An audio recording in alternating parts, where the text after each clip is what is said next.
Hello, my dear students. Myself Dr. D.K. Sharma, and today just I am going to actually teach you Boyle's law. बचपन सुनते आ रहे boys law, Charles law, गैसीय state के बारे में पढ़े होगे.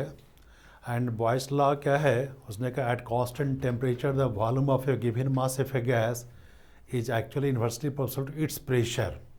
ऑलवेज का volume of given mass of a gas is inversely proportional pressure. इसका मतलब क्या है कि अगर हम प्रेशर बढ़ाते हैं वॉल्यूम क्या कम होगा ना, गैस कंप्रेस्ड हो जाएगी कांस्टेंट टी पे. अगर हम प्रेशर घटा देते हैं तो क्या करेंगे, घटेंगे, डिक्रीज करेंगे, गैस का एक्सपेंशन होगा.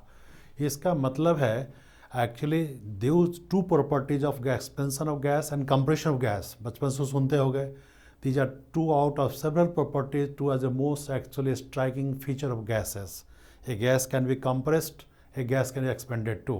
तो एक्चुअली कांस्टेंट टेम्परेचर पे हम प्रेशर बढ़ाएंगे, गैस का कंप्रेशन होगा, गैस घटेगा. और एक्चुअली क्या होता है, अगर प्रेशर घटा दे रहे हैं तो फिर क्या कहते हैं कि गैस एक्सपेंशन होगा. तुम तो एक्चुअली देखते हो बचपन साइकिल में हवा भरते हो जाके दुकानदार में, तो क्या होता है, just you trying to compress your gas. Constant T पे हम कंप्रेस कर रहे हैं, बैरल में हवा घट जा रही है एयर, फिर उठा दे रहे हैं, गैस में एक्सपेंशन हो रहा है. All are doing at constant temperature, चाहे एक्सपेंशन हो कंप्रेशन, ये हम कांस्टेंट टेम्परेचर पे ही करने जा रहे हैं. तो actually it is very easy to understand here. इसका मतलब है जो बैरल में जो एयर है दैट इज़ कांस्टेंट, कि actually compression and expression of the gas. ठीक है, तो गैस से कंप्रेशन एक्सप्रेशन में हम कर रहे हैं out of several property. Boys did nothing, simply he actually studied the effect of pressure on the volume of a given mass of gas at constant T, and actually simply he established a mathematical relationship between the volume of a given mass of a gas and its pressure at constant temperature. तो हमने बड़ा brief करके लिखा ही है. अब देखो इसको multiply कर दो, P into V product of pressure and the volume of given mass of gas at constant temperature remain constant. तो for the same gas another situation P1 V1 is equal to P2 V2. अब actually just I'm trying to actually change this volume. We know that density is equal to mass per volume, V is equal to mass by D. तो हमने इसको change कर दिया. Finally result आ रहा है P by D at constant T, ratio constant होगा, या P is directional to D at constant T. ये बड़ा इंपॉर्टेंट एप्लीकेशन है. I would like to give सब important example at this point. सुनने तो बेटे बड़ा आसान लगता है कि कांस्टेंट टेम्परेचर पे प्रेशर ऑफ गैस जो है डेंसिटी का क्या होगा, डायरेक्टली प्रोपोर्शनल होगा. हम लोग एक्चुअली अर्थ लेवल पे बात कर रहे हैं. 1 एटमॉस्फेयर प्रेशर है, कितना प्रेशर, 760 mm मरकरी है ना, 29,000 समथिंग फीट. एक्चुअली क्या हिमालय का जो है एवरेस्ट का चोटी हुआ है, वहाँ का रिपोर्टेड प्रेशर है 0.5 एटमॉस्फेयर ओनली. जस्ट इमेजिन कि हम यहाँ जो सांस लेते हैं रेस्पिरेशन के लिए एयर में करीब 20% के आसपास ऑक्सीजन है. तो मेरी आदत जो है सब लोगों की सांस लेने रेस्पिरेशन 20% के हिसाब से. हम जो ही ऊपर हाइट पे जाते हैं तो ऑक्सीजन का कॉन्सेंट्रेशन घट जाता है.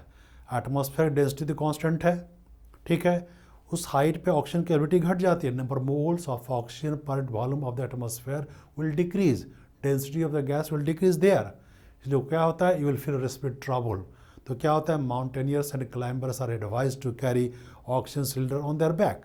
कि हम पीछे में क्या होता है ऑक्सीजन सिलेंडर लेके जाते हैं, वो प्रेशर के हिसाब से हमको एक्चुअली जो ज़रूरत है वो देते रहता है. अदरवाइज वहाँ ब्लीडिंग होती है, हेडेक होता है, बीपी फ्लक्चुएट करता है, सारी दिक्कत होती है. ठीक है, जितना घर में टेलीविज़न देख रहे हो ट्यूब, वो सब के सब इसी पे एक्चुअली बेस्ड है, इसी प्रिंसिपल पे ये बेस्ट है. तीसरा जो हम लोग करते हैं इस केस में, देखो टेलीविज़न वाली बात हमने कही, जब डिस्चार्ज ट्यूब एक्सपेरिमेंट करते हो मॉडर्न फिजिक्स पर हो गए, या हम लोग एटॉमिक स्ट्रक्चर जब पढ़ाते हैं कि इलेक्ट्रॉन की डिस्कवरी, प्रोटॉन डिस्कवरी की बात जब करते हैं, तो उस डिस्चार्ज ट्यूब के अंदर प्रेशर हम बहुत कम करते हैं, बहुत कम प्रेशर हो जाता है वैक्यूम लगा के. ठीक है, कैथोड एनोड से रेड कैथोड से निकलेगी, एनोड की तरफ जाएगी वो इलेक्ट्रॉन डिस्कवरी में. तो होता है कि ऐसा क्यों करते हैं, चूँकि to make the gas kept within the tube conductor, कि नॉर्मल टेम्परेचर प्रेशर पे gas is bad conductor electricity. अब देखो ये ओपन वायर से ये बिजली डिफरेंट थर्मल पावर से तुम तक आ रही है, ये पोल्स पे एल्युमिनियम के वायर लगे हुए हैं, एल्युमिनियम मेटल कंडक्टर है. अगर ये एटमॉस्फेयर कंडक्टर होता कि सारी एक्चुअली गैसेस ये इलेक्ट्रिसिटी कंडक्ट होकर एटमॉस्फेयर चली गई होती, ना प्लांट लाइफ संभव होता, ना ह्यूमन लाइफ संभव होता. इसलिए क्या होता है, देखा गया है कि actually eight normal temperature pressure पर गैस इंडियन कंडक्टर बिहेव का है.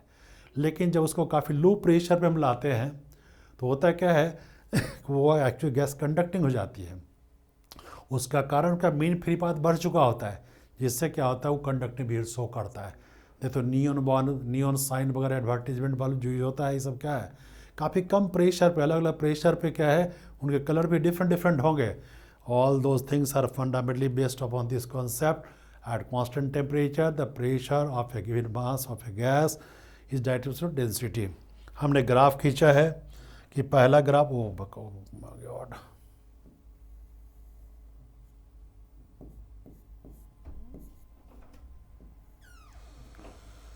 द फर्स्ट ग्राफ जिसे हम देख रहे हैं कि वॉल्यूम और पी कांस्टेंट टी पे देखो क्या है इन्वर्सली प्रोपोर्शनल है, हाइपरबोलिक है। ये देखो 1/p ऊपर जाएगा तो ये डायरेक्टली प्रोपोर्शनल हो जाएगा। P V parallel to the pressure axis. एक बार क्या एक्सिस चेंज कर दिया, अगर हम इसको पी यहाँ पर रख देंगे इस केस में ऊपर पी भी को नीचे, पैरेलल टू द क्या होगा ये एक लाइन इस तरह वर्टिकल हो जाएगा parallel. P/D ratios remain constant. Log भी लॉग पी की बात कर रहे हैं, लॉग भी लॉग पी कैसे निकालें देख लो यहाँ पे, अगर इसको मिटा दें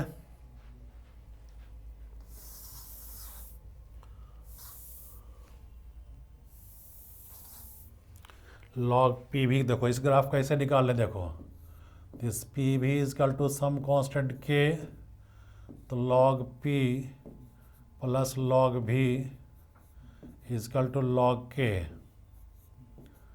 and log v is equal to minus log p plus log k। ये y is equal to mx plus c का एक्सप्रेशन होगा स्ट्रेट लाइन का। ये ग्रेडियंट क्या देखो नेगेटिव स्लोप है, उस केस में p वहाँ पे पॉजिटिव स्लोप दिखा रहे हैं, क्यों दिखा रहे हैं देखो this p/d is equal to constant, this p is equal to some constant k into d, तो log p is equal to log d plus log k।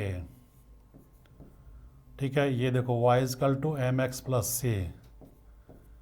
ये कैसा स्लोप है देखो पॉजिटिव स्लोप है। देखो जिस तरह से एक्चुअली इसको हम दिखा रहे थे positive slope negative slope, all these graphs are actually drawn with the help of Boyle's laws concept at constant t।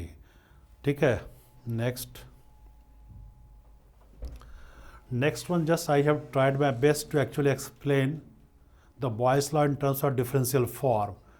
PV is equal to constant, P into dV plus V into dP is equal to 0, K is constant, constant का difference 0 होगा। Finally इस form आ रहा है, हमने यहाँ पे देखो V को चेंज करके इस फॉर्म ले आया है। तो कभी कभी मोर देन वन चॉइस जैसे आते हैं मान लो IT सब के लिए, तो ये भी दो ये भी ठीक है, ये भी कंसेप्ट ठीक है, ये भी ठीक है और ये सारे सब करेक्ट हैं। एक ही लगाना तो एक ही लगा देंगे, मोर देन वन लगाएं चारों क्वेश्चन लगा देंगे। तो ये सब था क्या बॉयल्स लॉ के एक्सप्रेशन पे ये सारी बातें थी, और ये था बॉयल्स लॉ। अगर एक साथ में कहें तो हम कह सकते हैं कि बॉयल ने क्या किया, गैस के एक्सप्रेसिव और कंबसिव बिहेवियर को कांस्टेंट टी पे उसने एक्सपेंड किया है, मैथमेटिकली जस्टिफाई किया है, और इसके हिसाब से कॉन्सेंट्रेशन भी चेंज होंगे। कॉन्सेंट्रेशन देखो कैसे चेंज होंगे,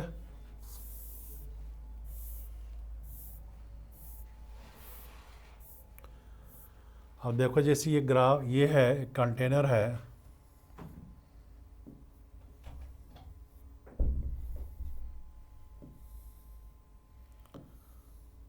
और ये actually n moles of gas हैं, इसका बेटे वॉल्यूम भी है,